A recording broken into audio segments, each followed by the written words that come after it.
So you said there are changes in the brain, right? And we've seen these changes through imaging, whether it's nuns, Christian nuns, Buddhist nuns. What are these changes in the brain? So what we do know from various forms of research on brain imaging are two things. Where does hyper-religiosity originate from? Which part of your brain is responsible?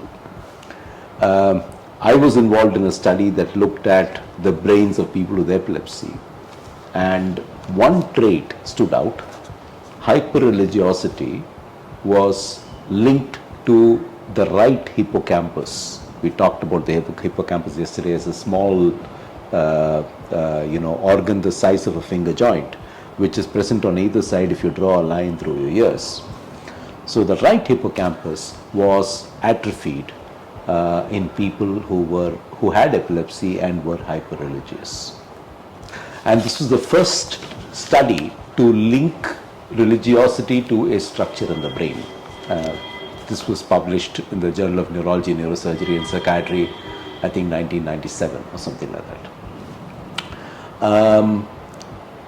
Subsequently, there have been functional imaging studies, but interestingly, they have again linked it to the right hippocampus. The couple that have been done have once again linked the trait of hyper-religiosity to the right hippocampus. So there's clearly something to do with the limbic brain, which is the oldest brain. There's something to do with the right hemisphere, and there's something to do with the small organ that has got a role to play in your memory called the hippocampus, next to which is the organ called the amygdala, which is thought to have a role to play in emotion. So this is one set of studies. The other, which you're talking about, is what happens when you're engaged in spiritual practice. And there have been studies, for example, in nuns who were able to, at will, through spiritual practice, get themselves into what they called a state of union with God.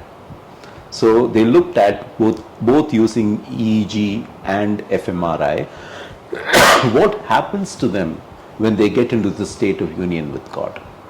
And there are definite EEG changes and there are definite fMRI patterns that emerged across the group when they got into this state of union with God.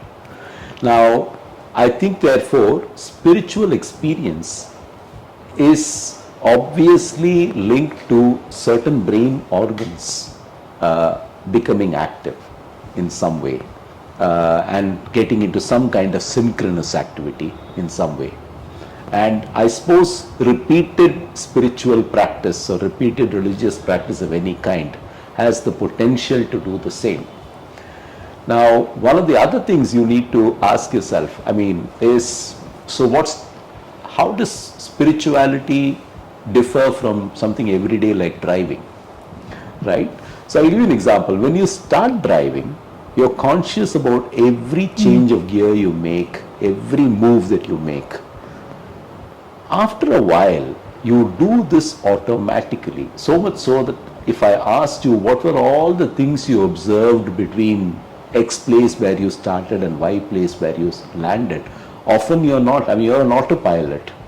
You avoided those motorcycles, you stopped at those traffic lights, but you didn't think about it. Right?